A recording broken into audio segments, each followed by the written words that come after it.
Hello दोस्तों, मैं आदित्य कुमार आज के दिन अपनी एक नई कविता के साथ आप सभी के बीच में उपस्थित हुआ हूँ, जो देशभक्ति पर आधारित है।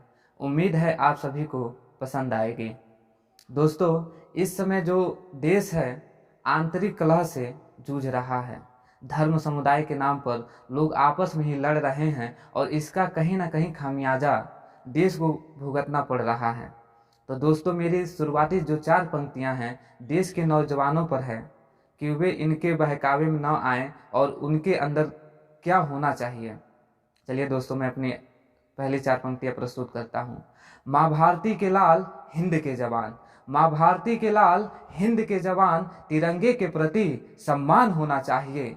हिंदू हो या मुस्लिम, हिंदू हो या मुस्लिम, सिख या ईसाई, सबके दिलों में हिंदुस्तान होना चाहिए।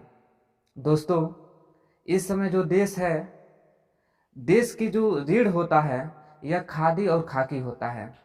लेकिन वर्तमान समय में देखा जाए तो खादी और खाकी में कुछ ऐसे लोग भी शामिल हो चुके हैं जो देश को कहीं ना कहीं अंदर से खोखला कर रहे हैं और देश को तोड़ने का काम कर रहे हैं।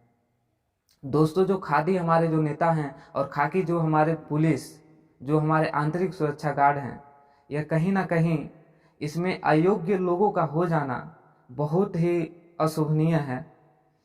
तो दोस्तों, यह जो मेरी अगली 4 पंक्तियां हैं इन्हीं लोगों पर आधारित है और इनमें जो लोग अयोग्य लोग हैं उन्हीं पर आधारित हैं।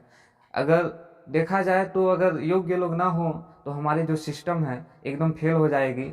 यह तो शुक्र है कि आज भी अच्छे लोग इन विभागों में हैं। खादी और खाकी वस्त्रों में आज भी अच्छे लोग, सच्चाई ईमानदारी वाले लोग शामिल हैं, जिससे हमारी जो संविधान का गौरव है बना हुआ है।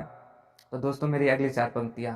खादी वस्त्रों में छिपे देश के गद्दार हैं, खादी वस्त्रों में छिपे देश के गद्दार हैं, सरेआम उनका चिरहरण होना चाहिए। खाकी वस्त्रों में छिपे बहुत गुनाहगार हैं, खाकी वस्त्रों में छिपे बहुत गुनाहगार हैं, चौराहे पर वे सूली पर होने चाहिए।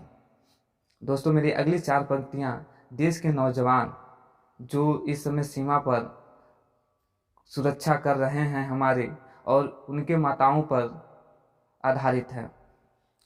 जानलेवा ठंडी गर्मी चाहे होती बरसात, जानलेवा ठंडी गर्मी चाहे होती बरसात, सीमा पर डटे वीरों का सम्मान होना चाहिए। सरहद पर जवान जो मां करती कुर्बान, सरहद पर जवान जो मां करती कुर्बान, उन माताओं का चरण वंदन होना चाहिए।